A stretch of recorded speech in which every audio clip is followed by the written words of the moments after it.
तो स्टूडेंट, आपको अगली वीडियो में आपका स्वागत है। आई एम अनुज राजपूत। आज स्टार्ट करने जा रहे हैं हम अकाउंटिंग इक्वेशन के दूसरे टाइप के क्वेश्चंस, जिसमें आपको प्रिपेयर ही करना होता है अकाउंटिंग इक्वेशन।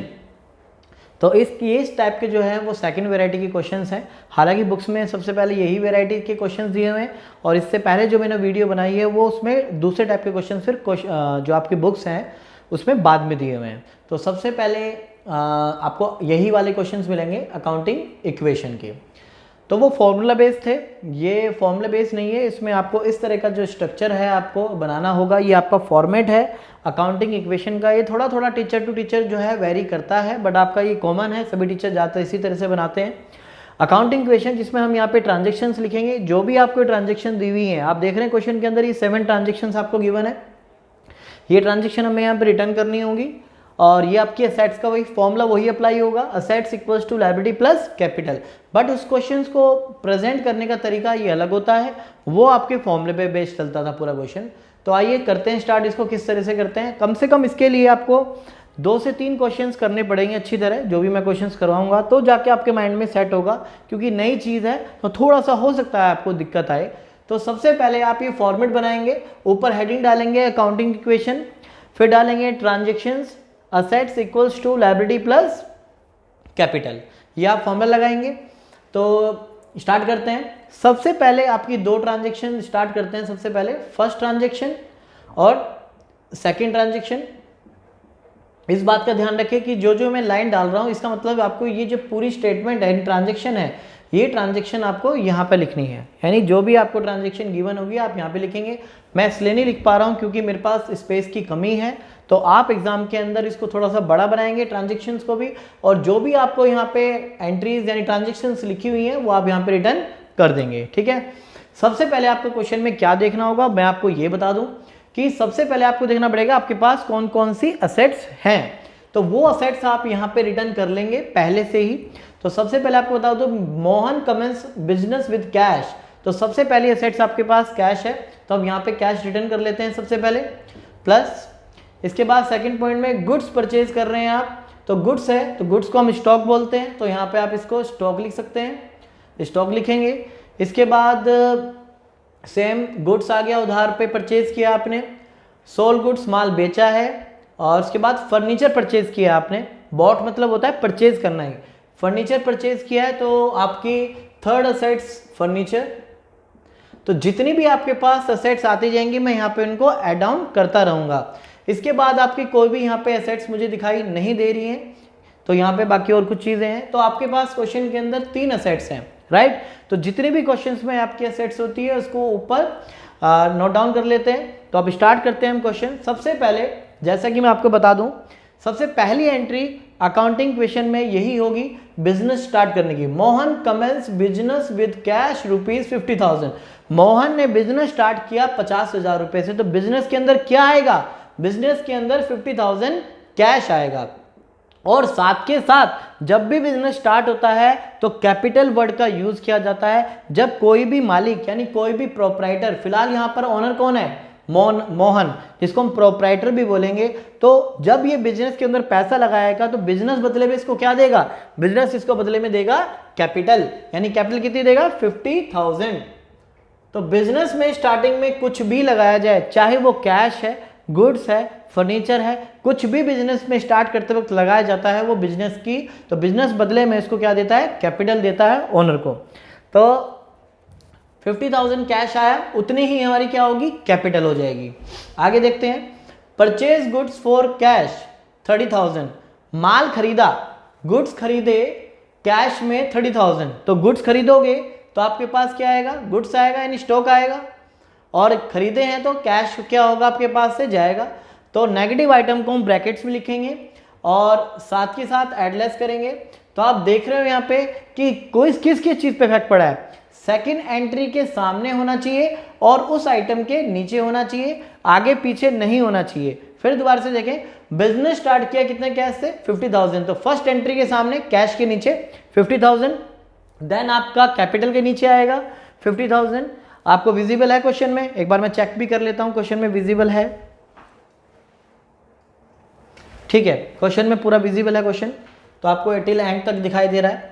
सेकंड एडजस्टमेंट की बात करते हैं, परचेज किया गुड्स 30,000 में, तो आपके पास क्या आएगा बिजनेस में, स्टॉक आएगा 30,000 का, कैश में खरीदा तो कैश भी तो जाएगा ना, अगर माल आएगा तो कैश क्या होगा, जाएगा, तो कैश आपके पास से चला गया, तो जाता है वो माइनस कर दिया, माइनस को हमने ब्रैकेट में शो करेंगे जो भी है। फिलहाल कैपिटल पे कोई इफेक्ट नहीं पड़ा है सेकंड ट्रांजेक्शन में, तो सेकंड ट्रांजेक्शन के सामने देखें जीरो लिख दिया है हमने, या आप डैश भी डाल सकते हैं या फिर छोड़ भी सकते हैं। दो इक्वेशन एक साथ ऐड होती है, यानी फर्स्ट टाइम दो इक्वेशंस एक साथ लिखी जाती है और इनको एडलेस किया जाता है। एडलेस करने के बाद आपके न्यू इक्वेशन आती है, तो दो ट्रांजेक्शन एडलेस करने के बाद 50 - 30 कितना अमाउंट है आपके पास कैश का, 20,000, स्टॉक आपके पास कितना है 30,000, और कैपिटल आपकी कितनी है, सेम वही 50,000 एज इट इज। उसके बाद हम एक एक ट्रांजेक्शन करते हैं, तो थर्ड ट्रांजेक्शन की ओर चलते हैं। तो थर्ड ट्रांजेक्शन आपको क्या बताती है, थर्ड ट्रांजेक्शन जो भी होगी ये आपको यहाँ पे रिटर्न कर लेनी है। परचेज गुड्स, माल खरीदा, कैसे खरीदा, उधार, उधार खरीदा है तो उधार खरीदते हैं तो लायबिलिटी होती है। गुड्स परचेज ऑन क्रेडिट, माल खरीदा उधार 20,000, तो देखेंगे सबसे पहले आपके पास क्या आएगा, 20,000 का माल आ जाएगा। जब आप माल खरीदेंगे तो आपके पास क्या होगा, आपका स्टॉक बढ़ जाएगा, तो स्टॉक में प्लस कर दिया। उधार खरीदा है, उधार खरीदा है तो आपकी क्या होगी, वो लायबिलिटी भी साथ के साथ हो जाएगी क्योंकि आपने वो चीज उधार खरीदी है, तो उधार सारे लायबिलिटी में ऐड कर देते हैं। तो स्टॉक आया तो स्टॉक में ऐड किया, उधार खरीदा तो लायबिलिटी में भी ऐड कर दिया। कैश आपके पास से गया ही नहीं है, इसलिए कैश में कोई ट्रांजेक्शन नहीं हुई और ना ही कैपिटल में ट्रांजेक्शन हुई। फिर दोबारा देखते हैं, परचेज किया गुड्स कैसे, उधार, तो कितना माल उधार खरीदा 20,000, तो सबसे पहले आपके पास माल आया, गुड्स को हम क्या बोलते हैं, स्टॉक, माल आ गया प्लस कर दिया, उधार खरीदा इसलिए लायबिलिटी में भी क्या किया हमने, प्लस कर दिया, लायबिलिटी में ऐड हो गया आपका। इसके बाद हम फिर दोबारा इक्वेशन करेंगे, न्यू इक्वेशन बनाएंगे, हर एक ट्रांजेक्शन के बाद आप इक्वेशन बनाएंगे। तो 20 + 0 20, 30 + 20 50, और लायबिलिटी में देखेंगे आप 20 और आपका लायबिलिटी कैपिटल कितनी है 50, राइट। इसके बाद चलते हैं नेक्स्ट टॉपिक पे, नेक्स्ट सॉरी ट्रांजेक्शन पे। सोल्ड गुड्स, माल बेचा, सोल्ड गुड्स मतलब माल को बेचा, कॉस्टिंग होती है लागत, जितने में हमारा बनाने में लागत आती है किसी चीज को। एक गुड्स था जिसकी मेरी ही लागत कितनी थी 10,000 की, 4 कितने में बेचा मैंने इसको 12,000 में, यानी 10 की चीज को मैंने कितने में बेच दिया 12,000 में बेच दिया। तो 12,000 में अगर आप बेचोगे तो आपके पास क्या आएगा, किसी माल को बेचोगे तो सबसे पहले आपके पास क्या आएगा, कैश आएगा, पैसा आएगा। और कैश कहां पे ऐड होता है, कैश आपका कैश में ऐड होगा, पैसा आपका कैश में ऐड होगा। एंट्री नंबर हम 4th कर रहे हैं ये, ठीक है। तो आपका माल आपने बेचा भी तो है, जब माल बेचोगे तो आपके पास से स्टॉक क्या होगा, कम हो जाएगा। स्टॉक कितने का चला जाएगा, स्टॉक आपका चला जाएगा 10,000 का, तो हम इसको ब्रैकेट में शो कर रहे हैं, तो आप ऐड करके ब्रैकेट में भी शो कर सकते हो या सीधा माइनस में भी शो कर सकते हो, वो आपकी इच्छा है, ठीक है। तो यहाँ पे ऐड करके ऐसे ब्रैकेट में शो कर देता हूँ 40,000। तो अब अच्छी एक बात बताइए, आपका ने जो माल बेचा वो 10,000 वाला बेचा, तो 10,000 का स्टॉक चला गया, कितने बेचा 12,000 बेचा, कैश आपके पास 12,000 आ गया। 10 का माल, 10 का गुड्स, आप 10,000 का गुड्स 12,000 में सोल्व करेंगे तो आपको कितना प्रॉफिट होगा, 2,000 का आपको प्रॉफिट होगा। और प्रॉफिट आपको जैसा कि पता है सारे प्रॉफिट जो होते हैं वो कैपिटल के अंदर ऐड होते हैं। अगर हमें गुड्स को बेचने पर लॉस होता है तो कैपिटल में से माइनस करते। अभी फिलहाल 10 का गुड्स 12 में बेचा है तो 2,000 का आपको प्रॉफिट हुआ है, वो प्रॉफिट आप कैपिटल में ऐड करेंगे। तो इसके बाद हम फिर दोबारा न्यू इक्वेशन बनाएंगे। तो न्यू इक्वेशन में देखेंगे आप 32,000 प्लस 40,000 और ये प्लस 20,000 प्लस 52,000, तो एडलेस करने के बाद आपका ये पॉइंट आ जाएगा। इसके बाद नेक्स्ट इक्वेशन की तरफ चलते हैं। 4th पार्ट में देखेंगे आप, बोट फर्नीचर, आपने फर्नीचर खरीदा उधार पर, क्रेडिट क्या होता है उधार पर, कितना 2,000 का। तो 5th ट्रांजेक्शन के सामने और फर्नीचर के नीचे आप ऐड करेंगे 2,000, ठीक है, आप 2,000 इसमें ऐड करेंगे।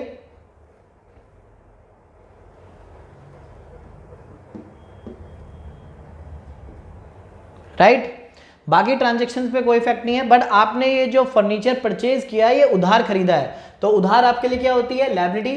तो आप लायबिलिटी की तरफ देखें तो लायबिलिटी में आपको ऐड डाउन कर रहा हूं मैं 2,000, कैपिटल पे कोई इफेक्ट नहीं। फर्नीचर परचेज किया है तो फर्नीचर में ऐड किया हमने, उधार खरीदा है तो लायबिलिटी में हमने इसको ऐड कर दिया, ठीक है। नेक्स्ट आगे देखते हैं, न्यू इक्वेशन, कैश आपके पास 32 है, गुड्स आपके पास वही सेम 40,000 है, 2,000 आपके फर्नीचर है। आइटम के नीचे आइटम होना चाहिए, कैश के नीचे कैश, स्टॉक के नीचे स्टॉक, फर्नीचर के नीचे फर्नीचर, आइटम के सामने आइटम। जैसे फिफ्थ ट्रांजेक्शन है, फिफ्थ के सामने फोर्थ है, फोर्थ के सामने। इसके बाद क्रेडिटर, क्रेडिटर क्या होती है? लायबिलिटी। लायबिलिटी आपने पे कर दी, cash paid to creditor, creditors को आपने कितना पैसा दे दिया? 15,000। जब आप 15,000 पे कर रहे हैं तो आपके पास से क्या जाएगा? कैश कम हो जाएगा। ट्रांजेक्शन आपकी 6th है, और साथ के साथ आपकी ये 22 था और ये 52, ये ट्रांजेक्शन हमारी ऐड की हुई रह गई थी। पहले ट्रांजेक्शन नंबर 5th को देखो, 32, 40, 2000, 20 + 2 22 एंड 52। ट्रांजेक्शन नंबर हम 6 की बात करते हैं। 6 में कहता है कि क्रेडिटर को हमने 15,000 दिए। जब पैसे दोगे आप क्रेडिटर्स को, कैश पे करोगे, तो आपके पास से कैश चला जाएगा और साथ ही साथ आपकी जो लायबिलिटीज़ है वो भी कम हो जाएगी।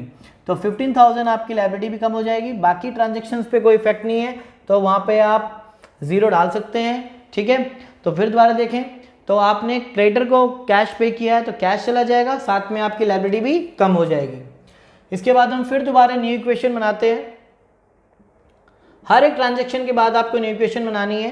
तो आप यहाँ पे देखेंगे 17,000 आपके पास कैश अवेलेबल है, 14,000 आपके पास ये है, 2,000 आपके पास फर्नीचर है, 7,000 आपके पास लायबिलिटी है और 52,000 आपके कैपिटल है। ठीक है जी। इसके बाद बात करते हैं 7th एंट्री में। 7th एंट्री में आप देखेंगे 1,000 रुपीज़ कैश पे किया है, सैलरी, यानी सैलरी पे की है 1,000 रुपीज़। तो 1,000 रुपीज़ आपका कैश चला गया, और साथ के साथ सैलरी जो है बिजनेस के लिए एक्सपेंसेस होता है, खर्चा होता है। सैलरी पे की है, सैलरी ना तो कोई आपकी एसेट्स है, ना लायबिलिटी है, ना कैपिटल है। सैलरी आपका एक्सपेंस होता है, खर्चा होता है, और एक्सपेंसेस पे किए हैं हमने, पेड किए हैं, पेड मतलब पैसे दे दिए। तो 1,000 सैलरी दी है तो कैश कम हो जाएगा, और सैलरी जो कि एक्सपेंस है, एक्सपेंस सारे कहाँ से लेस होते हैं? कैपिटल में से। तो सैलरी को माइनस कर दिया। माइनस करने के बाद आप इसको एडलेस करेंगे तो आपकी न्यू इक्वेशन निकल के आएगी। आप देखेंगे आपके पास 16,000 कैश है, ऊपर जहाँ पे कुछ नहीं हुआ वहाँ पे आप 0 लिख सकते हैं। स्टॉक आपके पास 40,000 है, 2,000 आपके पास फर्नीचर है, 7,000 आपकी लायबिलिटी है और 51,000 आपकी असेट्स है, अच्छा कैपिटल है। तब हर जो भी न्यू इक्वेशन निकल के आती है आप उसको ऐड करेंगे तो आपका रिजल्ट हर बार बराबर आना चाहिए। जैसे कि न्यू इक्वेशन है, देखो 20 + 30 50, और कैपिटल भी कितना है? 50। हर न्यू इक्वेशन हमेशा क्या होगी? बराबर होगी। अगर आपकी न्यू इक्वेशन बराबर नहीं है, इक्वल नहीं है, तो दैट मीन्स आपका कहीं ना कहीं आपकी मिस्टेक हुई है। कोई भी आप देख लीजिए, देखिए न्यू इक्वेशन 32 एंड 42 कितना हो गया? 72, और 72 20 + 52 क्या हो गया? 72। तो इस तरह से लास्ट इक्वेशन भी हम चेक कर सकते हैं। 16 + 2 18, और 18 + 40 58,000, 51 + 7,000 58,000, यानी हमारी assets equals to liability plus capital, यानी आंसर हमारा सही है। अकाउंटिंग इक्वेशन मैंने जैसे कि आपको बताया था कि आपको नाउ की पोजीशन यानी एट प्रेजेंट की पोजीशन बताती है। जैसे कि आपको पता है कि आज आपके पास कैश कितना अवेलेबल है? 16,000। आपके पास स्टॉक कितना अवेलेबल है? 40,000। फर्नीचर कितना आपके पास? 2,000। आपको कितना पे करना है? आपकी लायबिलिटी कितनी है? 7,000, और बिजनेस में आपकी कैपिटल कितनी है? 51,000। इस तरह से आप इसका पता लगा सकते हैं। तो इस तरह से क्वेश्चन को आप जब खुद करके देखेंगे तो आपको थोड़ा सा और क्लियर होगा और बेटर होगा। तो और आगे क्वेश्चन करते हैं एक और। तो स्टूडेंट स्टार्ट करते हैं क्वेश्चन नंबर नेक्स्ट यानी सेकंड।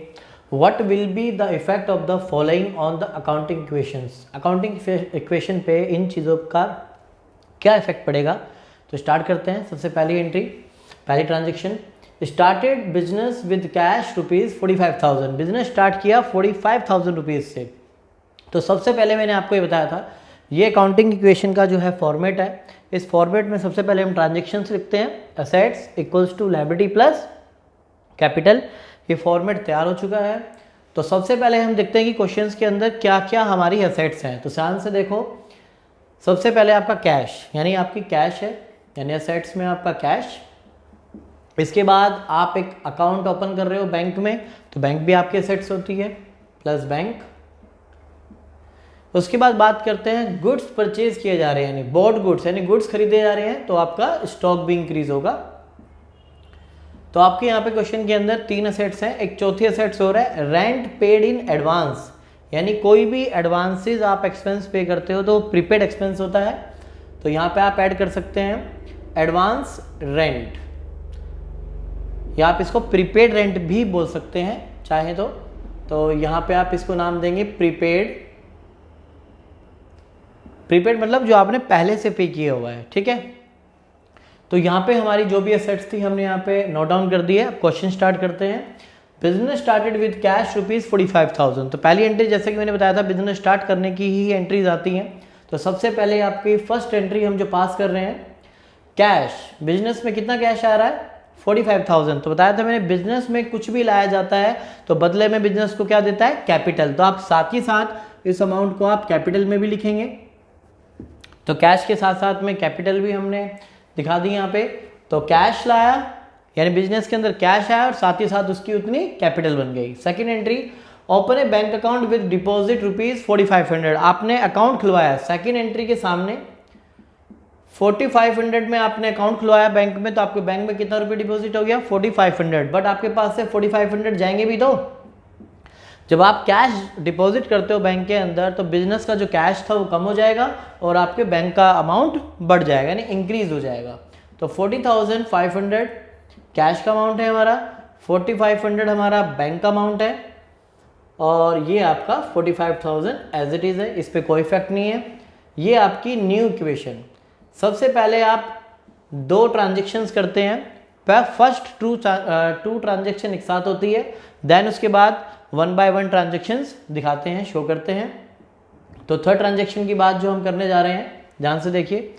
थर्ड ट्रांजेक्शन में कहता है बोट गुड्स फ्रॉम मैसर्स, जैसे मिस्टर, मिसेज, मिस, इसी तरह कंपनीज के जब नाम लेते हैं तो वर्ड यूज होता है मैसर्स सन एंड सीओ मतलब company. Messrs son and company for ₹11,200। Goods खरीदे गए किससे? मैसर सन एंड कंपनी से। जब परचेज करते वक्त या सेल करते वक्त यानी खरीदते वक्त या बेचते वक्त कभी भी अगर क्वेश्चन में आपको नेम मेंशन है पर्सन का या किसी भी कंपनी का, तो आप एज्यूम करेंगे कि हमने ये क्रेडिट पे खरीदा है यानी कि उधार पर खरीदा है। Bought goods from messrs son and company, तो हमने सन एंड कंपनी से माल उधार खरीदा है और जिससे उधार खरीदते हैं वो आपकी लायबिलिटी होती है। तो यहाँ पर हम बात करते हैं स्टॉक की। तो थर्ड एंट्री के सामने आपका 11,200 आपका स्टॉक बनता है और आपने उधार खरीदा है तो आपकी साथ के साथ लायबिलिटी बनती है। फिर दोबारा देखें, गुड्स परचेज किए हैं मैसर सन एंड कंपनी से 11,200 के, तो आपके पास बिजनेस में स्टॉक आ गया और साथ के साथ लायबिलिटी भी क्रिएट हुई है, क्योंकि हम ये एज्यूम करते हैं जब नाम मेंशन होता है तो वो आप क्रेडिट पे एज्यूम करते हैं। इसके बाद बात करते हैं वेजेस आउटस्टैंडिंग है। आउटस्टैंडिंग मतलब आपकी लायबिलिटी ही है। एक्चुअल में क्या है कि हम लायबिलिटी को अलग अलग नाम नहीं देंगे, हम लायबिलिटी को कॉमन चलाएंगे क्वेश्चन में, यानी इसमें क्रेडिटर आउटस्टैंडिंग हम अलग अलग शो नहीं करेंगे। लायबिलिटी का हम सिंगल है अमाउंट लगाते रहेंगे। किसी भी तरह की लायबिलिटी है हम उसको सिंगल कॉलम में ही शो करेंगे। वेजेस आउटस्टैंडिंग है। सबसे पहली बात देखते हैं कि वेजेस क्या होती है? मजदूरी आउटस्टैंडिंग है। आउटस्टैंडिंग मतलब आपने अभी मजदूरी नहीं पे की है, यानी कि आपने मजदूरों को मजदूरी अब तक नहीं दी है, तो बिजनेस के लिए लायबिलिटी है। और लायबिलिटी जो है सबसे पहले हम इसको न्यू इक्वेशन बना लेते हैं, उसके बाद ये एंट्री करते हैं। 40,500 11,200 प्लस 45,000। अगर कोई ट्रांजेक्शन नहीं है तो आप वहाँ पे 0 लिख सकते हैं। तो इसके बाद हम फोर्थ ट्रांजेक्शन पे चलते हैं। फोर्थ ट्रांजेक्शन जैसा कि अभी हम डिस्कस कर रहे थे कि वेजेस आउटस्टैंडिंग है यानी नहीं दी है, तो सबसे पहले अगर नहीं दी है तो आपकी ये क्या है? लायबिलिटी है, बट साथ ही साथ आपका खर्चा भी तो है। एक्सपेंसिव है तो कहाँ से माइनस होगा? कैपिटल में से माइनस होगा। वेजेस एक तरह का खर्चा है, एक्सपेंस है बिजनेस के लिए, और सारे एक्सपेंसेस जो हैं कैपिटल में से माइनस होते हैं, चाहे वेदर इट इज पेड और नॉट, यानी पे किया हो चाहे ना पे किया हो, कैपिटल में से एक्सपेंसेस को माइनस कर दिया जाता है। अब ये एक्सपेंसेस जो है वेजेस आउटस्टैंडिंग है, नहीं दिया है तो लायबिलिटी है, लायबिलिटी में इसको हमने ऐड कर दिया। बाकी कहीं पर भी कोई इफेक्ट नहीं आएगा, ना कैश पे, ना बैंक पे, ना आपके स्टॉक पे। तो एडलेस कर देते हैं तो आपकी न्यू इक्वेशन आ जाएगी। 40,500 कैश एज इट इज, 4,500 आपका बैंक में एज इट इज, 11,200 आपका स्टॉक एज इट इज, 12,200 आपका एज इट इज, एंड 43,000 44,000 आपके कैपिटल, ठीक है जी। तो 1000 लेस करने के बाद आपका 44,000 आ गया। लास्ट एंट्री देखते हैं, लास्ट ट्रांजेक्शन देखते हैं। रेंट पेड इन एडवांस, आपने रेंट पे किया 150 एडवांस में। तो 150 अगर आपने एडवांस में पे किया है, इसको हम 1500 कर देते हैं, ठीक है।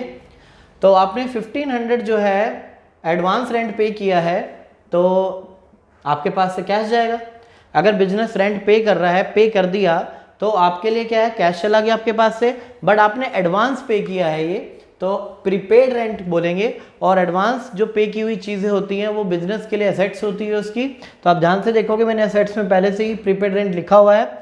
फिफ्थ एंट्री के सामने लिखें और प्रीपेड रेंट के नीचे लिखें, तो इस तरह से आपका अमाउंट आ जाएगा। ध्यान से देखिए, आपने रेंट पे किया है, तो पे किया है तो कैश जाएगा, तो कैश में से हमने माइनस कर दिया। आफ्टर दैट प्रीपेड रेंट जो है आपके लिए एसेट्स है, तो बिजनेस में एसेट्स होती है, तो इसके नीचे हमने इसको मेंशन कर दिया। तो एक तरफ प्लस एक तरफ माइनस, न्यू इक्वेशन। बाकी कहीं पर भी इसका कोई इफेक्ट नहीं है, तो वहाँ पे 0 लिख सकते हैं। और यहाँ पे आप सीधा अमाउंट मेंशन करें, 39,000 कैश, 4500 आपके बैंक में पैसा है, 11,200 आपका स्टॉक है, 1500 आपका प्रीपेड रेंट है, 12,200 लायबिलिटी है एंड 44,000 आपकी कैपिटल है, ठीक है। मैं जितने भी आपको ट्रांजेक्शन्स कराऊंगा क्वेश्चंस की, सभी में कुछ ना कुछ नई बात होगी, एक दो पॉइंट आपके न्यू आएंगे। और मैं आपको बिलीव दिलाता हूँ कि जितनी एंट्रीज मैं कराऊंगा आप उतनी एंट्रीज अच्छी तरह से कीजिए, एग्जाम में वही सारी एंट्रीज आपकी आएंगी, ठीक है। तो नेक्स्ट क्वेश्चन की ओर चलते हैं। तो स्टार्ट करते हैं एग्जाम्पल नंबर 3, जिसमें आपको प्रिपेयर करना है अकाउंटिंग इक्वेशन। तो पहली एडजस्टमेंट है, started business with cash ₹1 lakh and goods ₹20,000। आप दो बातों पे गौर करेंगे, यहाँ पे बिजनेस स्टार्ट किया है तो दो चीज़ों से बिजनेस स्टार्ट किया है, कैश भी लेके आया और गुड्स भी लेके आया। स्टार्टिंग में जब भी बिजनेस में कुछ भी लाया जाता है, चाहे वो कैश हो, गुड्स हो, फर्नीचर हो या बिल्डिंग हो, एनी टाइप ऑफ असेट्स अगर लाई जाती है तो वो सब मिलाकर उसकी कैपिटल बन जाती है, ठीक है। तो पहली ट्रू ट्रांजेक्शन एक साथ करते हैं। तो स्टार्ट करते हैं इसको आगे क्वेश्चन को करना। तो जैसा कि आपने देखा क्वेश्चन के अंदर, स्टार्टिंग करने से पहले ये क्वेश्चन मैंने ऑलरेडी पूरा कर दिया है, बस आपको मैं इसमें डिक्टेट करना है। तो सबसे पहले आपको प्रिपेयर करनी है अकाउंटिंग इक्वेशन, जिसमें आपको कैश और गुड्स गिवन है। तो कैश आप देखेंगे 1 लाख आपको गिवन है क्वेश्चन के अंदर, गुड्स आपको गिवन है, यानी कि गुड्स आपके स्टॉक हो गया। और तीसरे आप देखेंगे तो फर्नीचर आपके असेट्स है, एक फर्नीचर, यानी इस क्वेश्चन के अंदर आपकी 3 असेट्स हैं ओनली, यानी कैश, स्टॉक एंड फर्नीचर, 3 तरह के आपके यहाँ पे असेट्स हैं। तो क्वेश्चन को आगे देखते हैं, हम स्टार्ट करते हैं। तो business started with cash and goods ₹20,000। तो 20,000 और कैश 1 लाख है, कैश 1 लाख, गुड्स 20,000, टोटल मिला के क्या बनती है आपकी कैपिटल। बिजनेस के अंदर कैश लाया जाए, गुड्स लाया जाए, कुछ भी अगर इन्वेस्ट किया जाता है स्टार्टिंग में, तो वो उसकी कैपिटल बन जाती है। चाहे कैश है, गुड्स है, चाहे यहाँ पे फर्नीचर होता है, प्लांट मशीनरी होती, लैंडर बिल्डिंग होती, सबको हम ऐड करते हैं और क्या बन जाती, वो कैपिटल बन जाती। जैसे कि आपको पता है कि फर्स्ट 2 ट्रांजेक्शन एक साथ होती हैं, तो हम एक साथ कर रहे हैं इसको। सोल्ड गुड्स, माल बेचा, वर्थ जिसकी कीमत 10,000 थी और कितने में बेचा आपने इसको, 12,000 के अंदर सोल्ड किया है। तो 10 की चीज़ को 12,000 रुपये में बेचा है, तो आपके पास कितना कैश आएगा, 12,000 आपके पास कैश आएगा, इसलिए कैश में ऐड कर दिया। गुड्स कितना चला जाएगा, 10,000 के गुड्स आपके सोल्ड हो जाएंगे। तो गुड्स चला गया, तो 10,000 के गुड्स में से हमने इसको स्टॉक में से माइनस कर दिया। 10,000 के गुड्स को 12,000 में सोल्ड करोगे तो आपका 2,000 का प्रॉफिट होगा, और किसी भी तरह का जो प्रॉफिट होता है वो कैपिटल में ऐड करते हैं, ठीक है। तो एडलेस करने के बाद आप देखेंगे 1,12,000 आपके पास कैश है, स्टॉक आपके पास 10,000 रह गया है और आपकी कैपिटल 1,22,000 हो गई है। इसके बाद नेक्स्ट एडलेस करने के बाद आपकी इक्वेशन आ गई है। इसके बाद थर्ड में देखते हैं, थर्ड ट्रांजेक्शन में फर्नीचर परचेज किया है उधार, यानी क्रेडिट पर 30,000। तो अब यहाँ देखेंगे आपका एक फर्नीचर क्रिएट हो चुका है और 30,000 की लायबिलिटी में इसलिए शो किया गया क्योंकि यहाँ पे जो फर्नीचर खरीदा गया है वो उधार खरीदा गया है। तो आप देखिए फर्नीचर आपका 30,000 और उधार खरीदा है, तो आपकी लायबिलिटी भी आ गई। इसके बाद आपने एडलेस किया, जहाँ ट्रांजेक्शन नहीं हुई है वहाँ पे आपने 0 लिख दिया, एडलेस करके आपकी न्यू इक्वेशन आ गई। देन फोर्थ एंट्री में डेप्रीशिएशन लग रहा है फर्नीचर पे 10%। तो आप देखेंगे फर्नीचर की वैल्यू कितनी है, 30,000 है, उसके ऊपर 10% बनता है 3,000। डेप्रीशिएशन क्या होता है, डेप्रीशिएशन जो होता है गिसावट होता है, जो किसी चीज़ को यानी किसी भी फिक्स एसेट्स की वैल्यू को डाउन कर देता है। तो जैसे कि बताएं जो फर्नीचर है एक तरह का फिक्स असेट्स है, तो फिक्स असेट्स की वैल्यू को 3000 क्या कर दिया, कम कर दिया, क्योंकि 3000 रुपये का फर्नीचर घिस चुका है। डेप्रिसिएशन मतलब घिसावट, जब भी कोई चीज़ आती है तो वो न्यू होती है, उसके बाद उसके पे क्या होता है, डेप्रिसिएशन लगाना चालू हो जाता है, जैसे जैसे वो पुरानी होती रहती है। तो डेप्रिसिएशन क्या करती है, उसकी वैल्यू को कम कर देती है। और डेप्रिसिएशन बिजनेस के लिए खर्चा है, एक्सपेंसेस है, और सारे एक्सपेंसेस कैपिटल में से क्या होते हैं, माइनस होते हैं। हेडलेस करने के बाद आपकी न्यू इक्वेशन आ जाती है 30 - 3 27, 10 एज इट इज़, 1,12,000 आपका कैश और 30,000 लाइबिलिटी एंड 3,000 डेप्रिसिएशन लेस करने के बाद आपका 1,90,000 आपका कैपिटल बच गया। इसके बाद देखेंगे रेंट आपने पे किया 10,000, तो रेंट पे करोगे तो कैश जाएगा, तो कैश चला गया, और खर्चा है बिजनेस के लिए तो वो खर्चा है तो कैपिटल में से माइनस। रेंट प्रीपेड अलग चीज़ है, रेंट पेड अलग चीज़ है। रेंट एक्सपेंस है और प्रीपेड रेंट आपकी एसेट्स होती है। तो फिलहाल यहाँ पे प्रीपेड रेंट ही है, ओनली रेंट है, तो रेंट पे करेंगे तो आपके पास से कैश चला जाएगा, और एक्सपेंसेस है तो कैपिटल में से माइनस हो जाएंगे। एडलेस करके आपकी न्यू इक्वेशन ये आ चुकी। उसके बाद 6th एंट्री आप देखते हैं तो ट्रांजेक्शन देखते हैं तो आपकी आती है purchase goods for cash rupees 20,000, माल खरीदा 20,000 में कैश, और उधार में कितना खरीदा 30,000, 30,000। तो 20 + 30 कितना हो गया, 50,000 आपके पास गुड्स आया, तो आपने गुड्स में कितना ऐड किया, 50,000। 20 + 30 गुड्स परचेज किए कैश में भी और क्रेडिट पे भी, तो टोटल 50,000 आपका गुड्स आ गया, जिसमें से आपने कैश में कितना खरीदा है, 20,000। तो आपके पास ने अब यानी आपने माल कैश में खरीदा है तो आपके पास में कैश भी जाएगा, और कुछ उधार खरीदा है 30,000 का, तो 30,000 आपकी लायबिलिटी आ जाएगी। यानी कि 6th एंट्री के सामने 30,000 ये उधार में खरीदा है तो इसलिए लायबिलिटी इंक्रीज हुई है, कैश चला गया 20,000, और माल आ गया आपका 20 + 30 50,000। ठीक है, इसके बाद लास्ट आपका फाइनली एडलेस किया 82,000, 60,000, 27 एज इट इज, 30 + 30 60 एंड 1,09,000। ये टोटल करेंगे तो इस साइड का टोटल 1,69,000 बनता है, उधर साइड का भी जो टोटल है 1,69,000 बनता है। यानी कि नीचे आप चेक करेंगे तो आपका टोटल इक्वल आ रहा है, यानी कि हमारे इसके अंदर कोई गलती नहीं है, बैलेंस हो गया है। ये लास्ट वाला टोटल आपको एग्जाम में दिखाना कोई ज़रूरी नहीं है, मैंडेटरी नहीं है, आप लिख सकते हैं। ठीक है, तो ये इस तरह से हमारा क्वेश्चन था। फिर दोबारा एक बार देखते हैं, बिजनेस स्टार्ट किया कैश और गुड्स से 20,000, तो आप दोनों को यहाँ पे शो करेंगे और उतना ही अमाउंट अपना कैपिटल में ऐड कर देंगे। गुड्स बेचे 10,000 वाले कितने 12 में, यानी 10,000 की वर्थ के गुड्स 12,000 में सोल्ड किए हैं, तो 12,000 आपके पास कैश आ गया, 10,000 का गुड्स चला गया, 2,000 का प्रॉफिट हो गया, प्रॉफिट कैपिटल के अंदर ऐड करते हैं। इक्वेशन एडलेस करने के बाद फर्नीचर परचेज किया हमने 30,000 का, तो फर्नीचर आप ऐड करेंगे 3rd एंट्री के सामने, फर्नीचर के नीचे 30,000 ऐड किया, क्योंकि फर्नीचर असेट्स होती है और उधार खरीदा है तो इसलिए लायबिलिटी में भी आएगा आपका। इसके बाद एडलेस करते हैं तो आपके पास में न्यू इक्वेशन कैलकुलेट होकर आती है, और आपने डेप्रिसिएशन लगाया 10%, तो 30,000 का 10% बनता है 3,000, तो डेप्रिसिएशन उस वैल्यू में से लेस होता है, और साथ साथ एक्सपेंस है तो कैपिटल में से भी माइनस होगा। इसके बाद 10,000 रेंट पे किया है तो कैश चला गया, और साथ ही साथ आपका एक्सपेंसेस है, खर्चा है, सारे खर्चे कैपिटल में से माइनस होते हैं। इसके बाद आपका गुड्स कैश में खरीदा और कुछ क्रेडिट पे खरीदा, तो 50,000 आपके पास गुड्स आए तो आपने स्टॉक में ऐड किया, 20,000 कैश चला गया और क्रेडिट पे 30,000 लायबिलिटी आ गई। एडलेस करने के बाद आपका अमाउंट ये आ जाता है। ठीक है जी, तो नेक्स्ट क्वेश्चन की ओर चलते हैं। तो स्टूडेंट स्टार्ट करते हैं एग्जाम्पल नंबर 4, जिसमें प्रिपेयर करना है वही आपका अकाउंटिंग इक्वेशन। अकाउंटिंग इक्वेशन का फॉर्मेट हमने पहले से ही तैयार रखा हुआ है, तो स्टार्ट करते हैं। Started business with cash ₹70,000। सबसे पहले जब क्वेश्चन आप स्टडी करते हैं उसमें आप ये देखें कि आपके पास क्वेश्चन में कौन कौन सी एसेट्स हैं। तो सबसे पहली एसेट्स आपके पास कैश है, तो सबसे पहले आप टॉप पे कैश डालिए। कैश के बाद आप देख रहे हो कि गुड्स परचेज कर रहे हैं, तो गुड्स परचेज कर रहे हैं तो आपके गुड्स हो गया स्टॉक। स्टॉक के बाद में नेक्स्ट एसेट्स देखते हैं आपकी कोई है मशीनरी दे, आप देख रहे हैं कि मशीनरी भी है तो आपके एक मशीनरी भी ऐड करते हैं। मशीनरी के बाद आप देख रहे हैं कि अक्रूड इंटरेस्ट, यानी अक्रूड इनकम कौन सी इनकम होती है, ऐसी इनकम मैंने इसको आपको स्पेशली बताया हुआ है पहले, ऐसी इनकम जो आपने अर्न तो कर ली है बट आपको रिसीव नहीं हुई है। Income which earn but not receive, तो ऐसी इनकम को क्या बोलते हैं, अक्रूड इनकम। तो वो कोई भी इनकम होती है, तो यहाँ पे इंटरेस्ट अक्रूड है तो इंटरेस्ट हमें लेना बाकी है, तो यहाँ पे लिखेंगे आप अक्रूड इंटरेस्ट। ये भी आपकी एसेट्स है। तो क्वेश्चन में आपको 1 2 3 4 एसेट्स दी हुई है। तो आगे क्वेश्चन कंटिन्यू करते हैं। Started business with cash ₹70,000। तो आप देख रहे हैं बिजनेस में कितने रुपए आ रहे हैं, 70,000। तो 70,000 आपका कैश आ जाएगा। जितना बिजनेस में लगाया जाता है उसके ही इक्विवेलेंट आपकी कैपिटल हो जाती है। उसी के साथ में आप साथ ही साथ कैपिटल भी दिखाएंगे।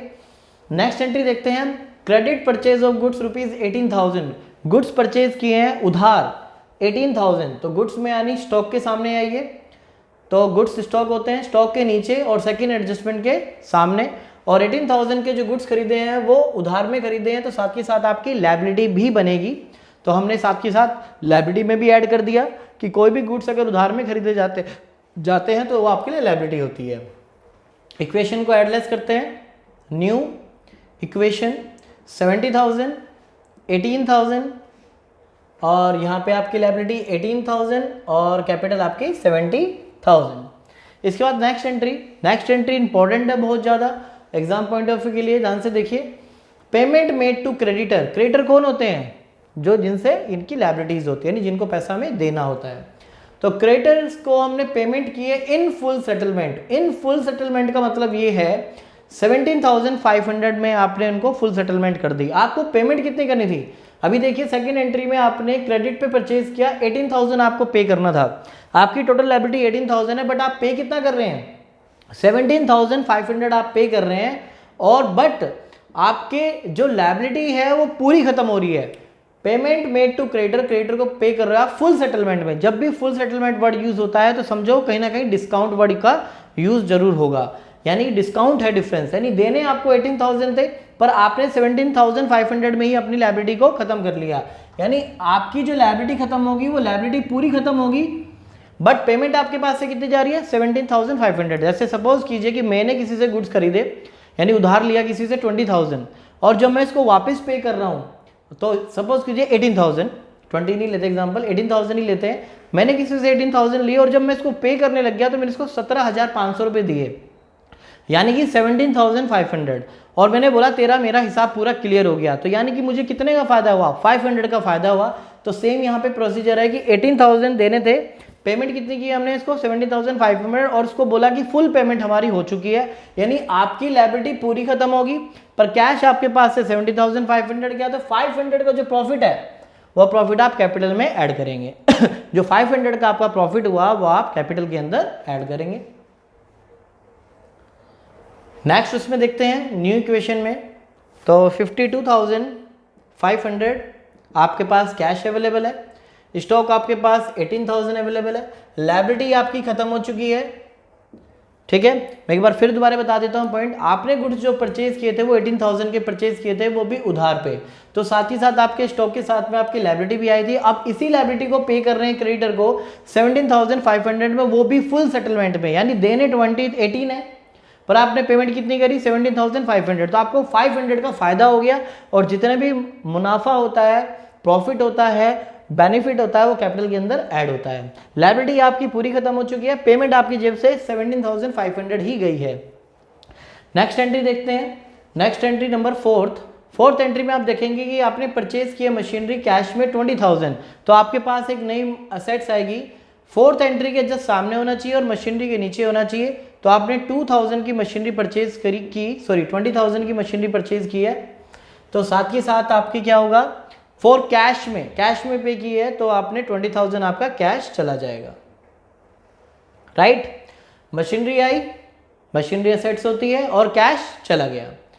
बाकी किसी भी पॉइंट पर इसका इफेक्ट नहीं पड़ेगा, तो एडलेस करके आपकी वैल्यू 32,500, 18,000, 20,000, 0 प्लस 70,500। नेक्स्ट एंट्री और चलते हैं फिफ्थ एंट्री। डेप्रिसिएशन लगता है इसी मशीनरी पे, यानी मशीनरी उतनी घिस जाती है, डेप्रिसिएशन को घिसावट बोलते हैं। तो 2,000 की जो मशीनरी है वो आपकी घिस चुकी है, तो माइनस कर देते हैं। और सब तरह के जो नुकसान होते हैं, डेप्रिसिएशन एक तरह का खर्चा है, नुकसान है, तो सारे नुकसान या खर्चे एक्सपेंसेस जो हैं, सारे एक्सपेंसेस कहाँ से माइनस करते हैं? कैपिटल में से माइनस करते हैं। आपकी कोई चीज़ घिस गई है तो बिजनेस में आपको लॉस हो गया, या आपका खर्चा भी बोल सकते हैं इसको, तो साथ ही आपके मशीनरी में से माइनस होगा, जितने की मशीनरी घिस चुकी है, और कैपिटल में से माइनस हो जाएगा। न्यू इक्वेशन, इसके बाद बात करते हैं 32,500 प्लस 18,000 प्लस 18,000 प्लस 68,500। इसके बाद बात करते हैं एंट्री नंबर 6। अमाउंट विड्रॉल कितना किया हमने? 5,000 का अमाउंट हमने विड्रॉल किया, तो 5000 जो है कैश चला जाएगा और 5000 जो है आपके कैपिटल में से माइनस हो जाएंगे। फिर दोबारा इस एंट्री को एक बार दोबारा देखते हैं। अमाउंट विड्रॉल, तो यहाँ पे अमाउंट विड्रॉल किया है और कुछ नहीं बताया गया, तो इसको अज्यूम करेंगे कि ये मालिक ने यानी ऑनर ने अपने पर्सनल यूज़ के लिए विड्रॉल किया होगा 5000। तो 5000 यहाँ पे ये ड्राइंग को इंडिकेट करता है। बिजनेस में से 5000 निकालोगे तो आपका कैश क्या हो जाएगा, 5000 कम हो जाएगा। और ड्राइंग कहाँ से माइनस करते हैं, कैपिटल में से ड्राइंग माइनस करते हैं। इस बारे में हम पहले बहुत बार डिस्कशन कर चुके हैं कि ड्राइंग को कहाँ से माइनस किया जाता है। इक्वेशन एडलेस करते हैं तो 27,500 अमाउंट आएगा आपका प्लस 18,000 और एडलेस करते हैं यहाँ से 63,500। 5000 पे करने के बाद जो आपकी न्यू कैपिटल है वो 63,500 रहेगी। लास्ट एंट्री की बात करते हैं अक्रूड इंटरेस्ट। तो अक्रूड इंटरेस्ट कितना है 1000 रुपीज़, यानी 1000 रुपीज़ आपने इंटरेस्ट अर्न तो कर लिया है बट आपको अभी तक रिसीव नहीं हुआ है, इसलिए इसको हम शो करेंगे 7th एडजस्टमेंट को अक्रूड इंटरेस्ट के सामने 1000 रुपीज़ और साथ ही साथ आपके 1000 रुपीज़ कैपिटल के अंदर ऐड हो जाएंगे।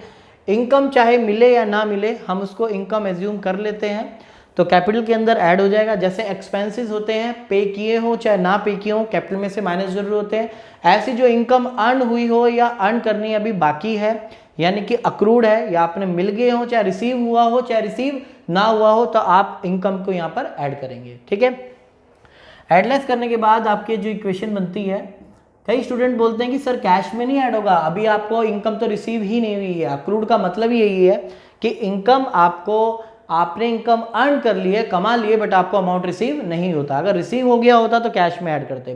तो फिलहाल हमने इसको कहाँ पे ऐड किया है, अक्रूड इंटरेस्ट को यहाँ पे एसेट्स में ऐड किया है। 27,500 प्लस 18,000 आपका स्टॉक, 18,000 आपकी मशीनरी, 1000 रुपीज़ आपकी अक्रूड इंटरेस्ट, 64,500 आपका कैपिटल। अगर आप इसको ऐड करते हो तो आपका टोटल अमाउंट भी यही आएगा। ऐड करते हो 64,500 तो 18 हो गया आपका 36, 27,500 और 37,000, तो आप ऐड करते हैं तो 64,500 दोनों तरफ आपके इक्वल हैं। हर न्यू इक्वेशन को आप ऐड करेंगे तो दोनों तरफ आपकी इक्वल होनी चाहिए। फिर दोबारा एक बार देखते हैं, बिजनेस स्टार्ट किया 70,000 से कैश और कैपिटल, इसके बाद आपने गुड्स परचेज किए उधार 18,000 तो स्टॉक में ऐड और लायबिलिटी में ऐड, क्योंकि उधार सारी लायबिलिटीज होती हैं। इसके बाद पेमेंट किया आपने क्रेडिटर को 17,500, पर आपको पे कितने करने थे 18, तो पे तो पूरे हो गए 18 क्योंकि फुल सेटलमेंट है, यानी आपने पेमेंट पूरी कर दिया, बट आपके पास से 17,500 गए, आपको 500 का प्रॉफिट होगा। प्रॉफिट कहाँ पे ऐड करते हैं, कैपिटल में। इसके बाद बात करते हैं मशीनरी परचेज किया 20,000 की कैश में, तो मशीनरी आएगी और कैश जाएगा। एडलेस करके करेंगे, जहाँ पे कोई ट्रांजैक्शन नहीं हुआ यहाँ पे 0 लिख सकते हैं। इसके बाद में आप देखेंगे मशीनरी पे डेप्रिसिएशन लगा तो उतनी डेप्रिसिएशन से मशीनरी कम हो गई और सारे एक्सपेंसेस कैपिटल में से माइनस कर देते हैं। 5,000 का अमाउंट विड्रॉ किया तो इसको ड्राइंग बोलते हैं। 5,000 बिजनेस में से कैश चला गया, 5,000 ड्राइंग कैपिटल में से माइनस होगी। इसके बाद इंटरेस्ट अक्रूड है, 1000 रुपीज़ इंटरेस्ट आपको लेना बाकी है, तो अक्रूड इंटरेस्ट यहाँ पे 1000 ऐड करेंगे और आपकी इनकम में भी ऐड करेंगे, यानी कैपिटल में भी ऐड करेंगे। तो जितनी भी इनकम होती हैं वो रिसीव हो चाहे ना हो उसको कैपिटल के अंदर ऐड किया जाता है। एडलेस करने के बाद आपकी दोनों साइड इक्वल है। जो ट्रांजैक्शन नहीं हुई है वहाँ पर आप 0 लिख सकते हैं, ठीक है, किसी भी ट्रांजैक्शन में। तो जहाँ पे कुछ भी नहीं है वहाँ पे 0 डालिए। अब नेक्स्ट क्वेश्चन की ओर चलते हैं। तो स्टार्ट करते हैं एग्जाम्पल नंबर 5, जो कि एग्ज़ाम के लिए बहुत ही ज़्यादा इंपॉर्टेंट है। तो आप इस क्वेश्चन को जब भी एग्ज़ाम में से पहले ज़रूर करें। तो स्टार्ट करते हैं। सबसे पहले देखते हैं कि क्वेश्चन को स्टार्ट करने से पहले हमारे पास क्वेश्चन में कितनी एसेट्स अवेलेबल है। बिजनेस स्टार्टेड विद कैश, तो कैश आपके पास है, तो कैश आपकी पहली एसेट्स है। सेकंड पॉइंट, गुड्स परचेज किए हैं, तो गुड्स को जो कि हम स्टॉक बोलते हैं, एक आपका स्टॉक हो गया। इसके बाद बात करते हैं हम थर्ड, आपके पास और कोई क्वेश्चन के अंदर एसेट्स नहीं है। क्वेश्चन छोटा है पर बहुत ही ज़्यादा इंपॉर्टेंट है। तो करते हैं स्टार्ट क्वेश्चन को। तो सबसे पहले बिजनेस स्टार्ट हमने 1 लाख से स्टार्ट किया, तो 1 लाख आपका कैश आ गया बिजनेस के अंदर और उतने ही इक्वल अमाउंट में आपके कैपिटल आ गई, राइट।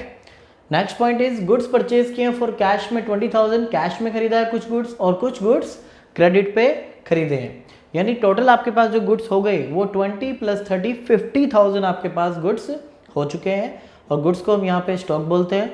गुड्स परचेज किए हैं फॉर कैश, नगद में खरीदे हैं 20,000, उधार में खरीदे हैं 30,000। टोटल गुड्स जो परचेज किए हैं वो 50,000 परचेज किए हैं, तो आपने गुड्स यहाँ पे लिख दिए 50,000, जिसमें से आपने नगद में कितना खरीदा 20,000, तो आपकी जेब से कितने रुपए जाएंगे 20,000 आपके पास से कैश चला जाएगा।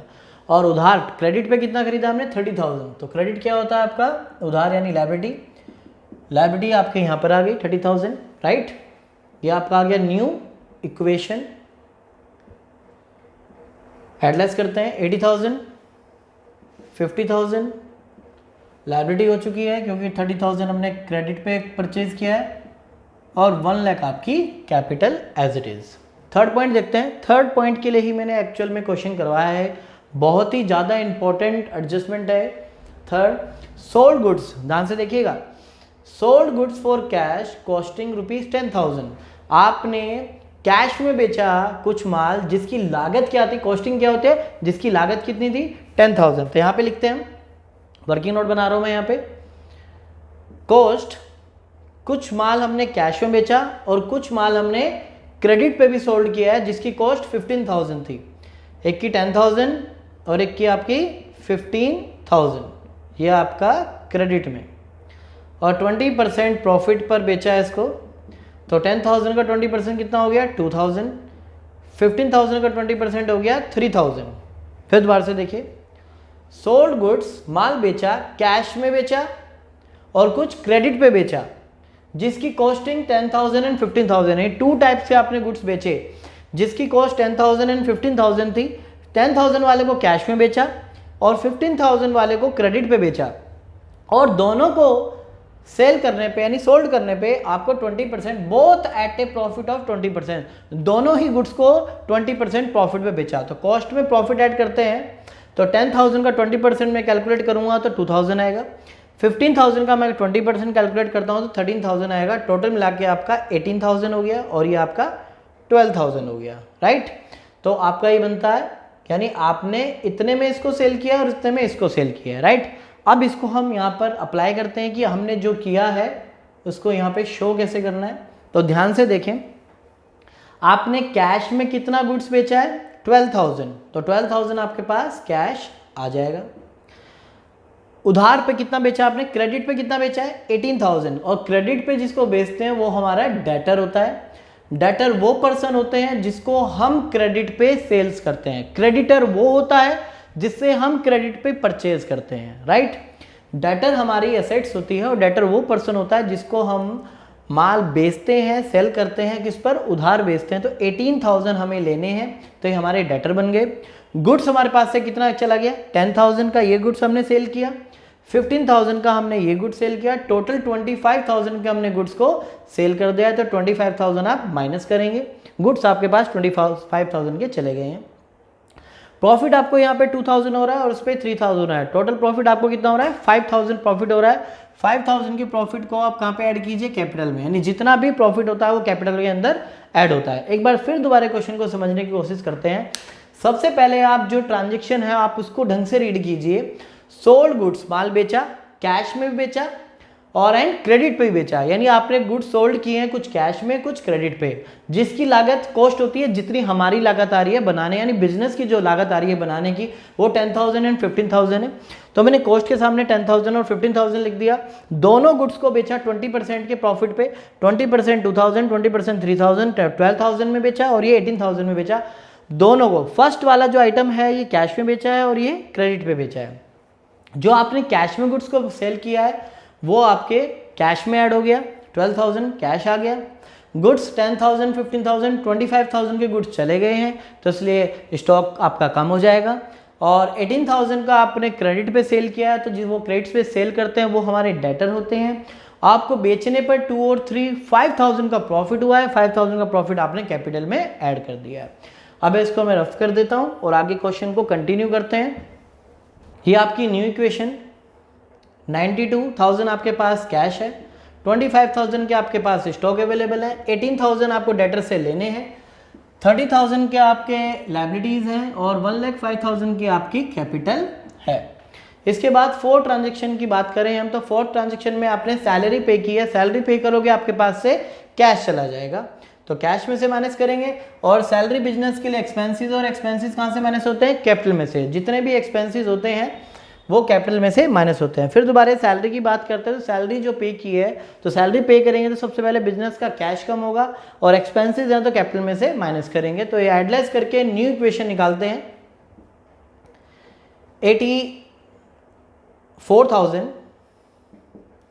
Plus 25,000 stock 0 0, 18,000 liability as it is आपकी देखेंगे 30,000 है, और 8,000 कैश लेस करने के बाद आपका 97,000 अमाउंट आता है, राइट।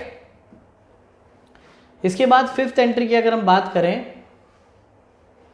तो withdraw cash for the personal use 10,000, personal use के लिए 10,000 रुपये आपने निकाले, यानी बिजनेस के ओनर ने कैश विड्रॉ किया है पर्सनल यूज के लिए। पर्सनल यूज ड्राइंग को डिनोट करता है, तो ड्राइंग जो है आपके कैपिटल में से माइनस होती है, और कैश बिजनेस में से जाएगा तो इसलिए कैश में से भी माइनस करेंगे। तो कैश में से माइनस और साथ ही साथ आपके कैपिटल में से माइनस। तो आपके पास कैश अवेलेबल है बिजनेस में 74,000, स्टॉक अवेलेबल है 25,000, 18,000 आपका डेटर एज इट इज, 30,000 की आपकी लायबिलिटी, और 87,000 की आपकी कैपिटल। अगर आप दोनों साइड को अगर इक्वल करना देखना चाहे तो आपकी दोनों साइड इक्वल आ रही होगी। एक बार वेरीफाई भी कर लेते हैं। तो 87,000 प्लस 30,000 1,07,000 आपका टोटल अमाउंट हो जाएगा, 1,07,000, और इसको भी ऐड कर लेते हैं। तो टोटल आपके 1,17,000, राइट, 1,17,000 आपका यहाँ पर भी अमाउंट बन रहा है, और इधर भी आप ऐड कर रहे हैं तो 1,17,000 ही आपका अमाउंट बन रहा है। अगर मैं टोटल चेक करूंगा तो टोटल आपका 1,17,000 बन रहा है, और यहाँ पर भी आपका 1,17,000 ही अमाउंट बन रहा है, ठीक है। तो दोनों साइड इक्वल हैं। तो एक और क्वेश्चन की ओर चलते हैं, तो स्टार्ट करते हैं एक और एग्जाम्पल नंबर 6। ये मोस्ट इंपॉर्टेंट क्वेश्चन है अकाउंटिंग इक्वेशन का, इससे अच्छा क्वेश्चन बन ही नहीं सकता है। तो स्टार्ट करते हैं। D Mahapatra commences business with cash. तो सबसे पहले आप देखेंगे आपके पास पहली जो असेट्स है वो आपके पास कैश है। कैश के बाद एंड 1 लाख बाय चेक, यानी बिजनेस में बिजनेस स्टार्ट किया है with cash with cheque. Cheque मतलब जहाँ पे भी चेक वर्ड यूज होगा आपको बैंक वर्ड यूज करना है, ध्यान रहे।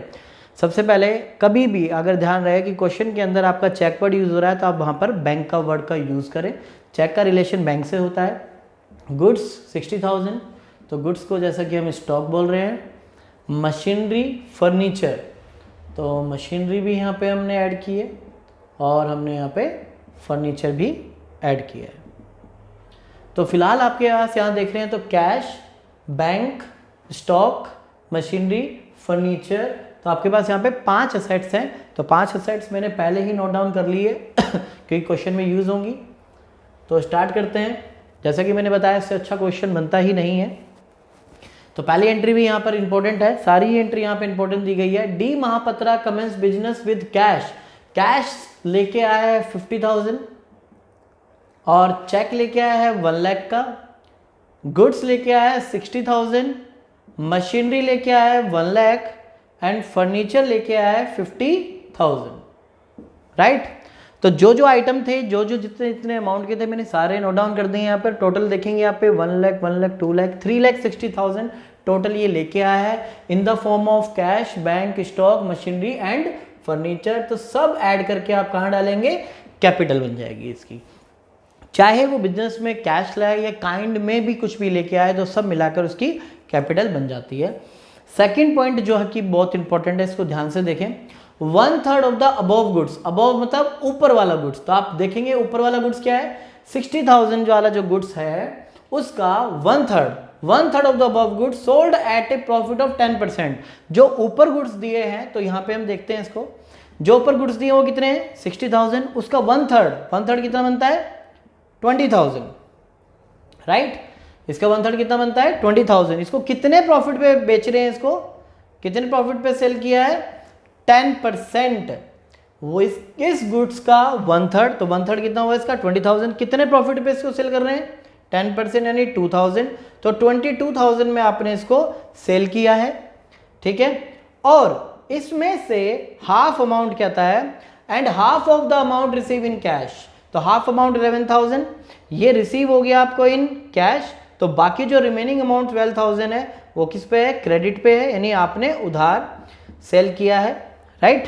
फिर दोबारा देखते हैं जो अबव गुड्स हैं, तो गुड्स ऊपर वाली एंट्री में 60,000 आपको दिए हैं, उसका वन थर्ड मीन्स 20,000 उसको सेल किया है 10% प्रॉफिट पे, तो 10% कितना होगा इसका 2,000, तो 2,000 के प्रॉफिट पे कितना हो जाएगा 22,000।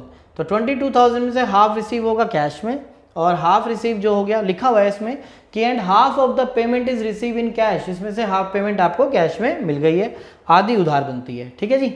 तो एक 1 बाय 1 करते हैं। 11,000 हम इसमें कैश ऐड करते हैं, राइट। 11,000 हम उसको क्रेडिट पे करते हैं, तो आप देखेंगे यहाँ पे एक आपकी एक और लायबिलिटी ऐड होगी, डेटर। जब हम उधार पे सेल करते हैं तो हम उसको डेटर बोलते हैं, राइट। जब किसी भी पर्सन को हम उधार सेल करते हैं, क्रेडिट पे सेल करते हैं, तो वो हमारे डेटर होते हैं। तो 11,000 डेटर आ गए, आपके पास 11,000 कैश आ गया, गुड्स कितने चले गए 20,000 के गुड्स आपके चले गए हैं, तो स्टॉक में से आप माइनस कर दें। जो ब्रैकेट शो हो रहा है वो नेगेटिव को शो कर रहा है, और 2,000 का आपको प्रॉफिट हुआ है, तो प्रॉफिट सारे कहाँ पे ऐड करते हैं, कैपिटल के अंदर ऐड करते हैं। फिर दोबारा देखते हैं जो गुड्स बेचे हैं उसमें से 22,000 का हाफ अमाउंट आपको रिसीव हो चुका है कैश में, तो आपके पास कैश इंक्रीज हो जाएगा 11,000। 20,000 जो है आपका गुड्स चला जाएगा, तो आप गुड्स में से माइनस कर दीजिए 20,000। 2,000 का आपको प्रॉफिट हुआ है तो कैपिटल में ऐड कर दीजिए, और आपका 20,000 गुड्स चला गया तो गुड्स में से माइनस कर दिया, तो इसके बाद आपकी न्यू इक्वेशन बनती है। और 11,000 आपने क्रेडिट पे सेल किया है, तो क्रेडिट पे जिसको सेल करते हैं इसको डेटर बोलते हैं। जहाँ पे ट्रांजेक्शन हुई है आप 0 लिख सकते हैं, अदरवाइज छोड़ भी सकते हैं। 61,000 आपके पास कैश आ गया है, 1 लाख आपके बैंक में अमाउंट है, 40,000 आपका अभी स्टॉक है आपके पास, 1 लाख आपके पास मशीनरी है, 50,000 आपके पास फर्नीचर है, और 11,000 आपके पास डेटर है, प्लस 3,62,000 आपकी कैपिटल। इसके बाद थर्ड एंट्री स्टार्ट करते हैं। तो थर्ड एंट्री में आप देखेंगे कैश विड्रॉल किया है पर्सनल यूज़ के लिए। पर्सनल यूज़ वर्ड जहाँ पे यूज़ करते हैं वो आपकी ड्राइंग होती है, तो ड्राइंग को कैपिटल में से क्या करते हैं, माइनस करते हैं, और कैश में से माइनस करेंगे, क्योंकि जब विड्रॉ यानी ड्राइंग की है तो सबसे पहले आपका कैश जाएगा, तो कैश में से माइनस किया, और ड्राइंग कैपिटल के माइनस होती है, तो कैपिटल में से भी हमने इसको माइनस कर दिया। देन फाइनली इसके बाद हमारी लास्ट एडजस्टमेंट, पहले एडलेस कर लेते हैं। आपके पास कैश अवेलेबल है 51,000, बैंक में आपका 1 लाख अमाउंट है, 40,000 आपके पास स्टॉक अवेलेबल है, 1 लाख आपके पास मशीनरी है, 50,000 का आपके पास कैश है, 11,000 आपके डेटर हैं, और 3,52,000 की आपकी कैपिटल है, राइट। इसके बाद फोर्थ एंट्री हम स्टार्ट करते हैं, ये हम रफ कर देते हैं इतना। तो फोर्थ एंट्री आप देखेंगे जो आपने ड्राइंग की है उस पर आपको कितना इंटरेस्ट चार्ज किया गया है 5%। तो मैं आपको इंटरेस्ट कैलकुलेट करके बताता हूँ। इंटरेस्ट ऑन जो ड्राइंग आपका बनता है, तो आपकी जो ड्राइंग है वो देखिए कितनी थी, आपकी 10,000 ड्राइंग थी, उस ड्राइंग पे आपको 5% बनता है 500। तो ध्यान रखना 500 बिजनेस आपसे चार्ज करेगा ड्राइंग करने पर। तो अगर कोई भी इनकम होती है तो बिजनेस के वो आप अपनी कैपिटल के अंदर क्या करता है, ऐड करेगा, तो 500 ऐड करेगा, और ये इंटरेस्ट किस पे चार्ज होगा, ओनर पे चार्ज होगा, क्योंकि ओनर ने ड्राइंग की है, तो ओनर की क्या होती है कैपिटल, तो कैपिटल से ही ओनर के माइनस हो जाएगा, ठीक है। तो कुछ स्टूडेंट्स कहते हैं सर कैपिटल में हमने 500 वही ऐड किया और वही माइनस कर दिया। देखो अकाउंटिंग बहुत ज़रूरी होती है, चाहे उसका इफेक्ट नलीफाई हो यानी इसका इफेक्ट नील आए, बट आपको अकाउंटिंग करनी होती है, चाहे वो 1 रुपये की हो चाहे 1 लाख रुपए की हो, ट्रांजेक्शन आपको दिखानी होती है चाहे वो नलीफाई क्यों ना हो। तो जैसा कि आप यहाँ पे देख रहे हैं कि 500 इंटरेस्ट ऑन ड्राइंग बनता है, तो 500 बिजनेस ओनर से चार्ज करेगा, तो ओनर की क्या होती है कैपिटल, तो इसलिए ओनर की कैपिटल में से माइनस किया। अब ये जो इंटरेस्ट ऑन ड्राइंग है बिजनेस के लिए एक तरह की इनकम है, तो बिजनेस अपनी इनकम कैपिटल के अंदर ही ऐड करता है, तो इसलिए यहाँ पर ये अमाउंट नलीफाई हो गया। तो आप देखेंगे तो आपका कैपिटल का अमाउंट वही एज इट इज आ चुका है। तो फाइनल आप देख रहे हैं आपके पास कितना कैश है, कितना बैंक में है, कितना सभी आइटम्स का आपका यहाँ पे शो हो रहा है। और नॉर्मली अकाउंटिंग इक्वेशन बनाई भी इसलिए ही जाती है, आपको पोजीशन चेक करने के लिए। तो सबसे पहले आप यहाँ देखिए, आपके पास नाउ ए डे कैश आपके पास 51,000 अवेलेबल है, बैंक में आपके 1 लाख अमाउंट है, स्टॉक आपके पास 40,000 अवेलेबल है, मशीन आपकी एज इट इज़ 1 लाख है, फर्नीचर 50,000 है, डेटर से आपको 11,000 लेने हैं और कैपिटल आपकी 3,52,000 है। अगर आप दोनों साइड का टोटल करना चाहे तो आपका इक्वल आएगा, ठीक है। अगर आपको हमारी वीडियो अच्छी लगी तो इसको लाइक, शेयर और सब्सक्राइब जरूर करें, जिससे आपको और से अच्छी वीडियो हम आपको दे सकें। ओके, जय हिंद, जय भारत।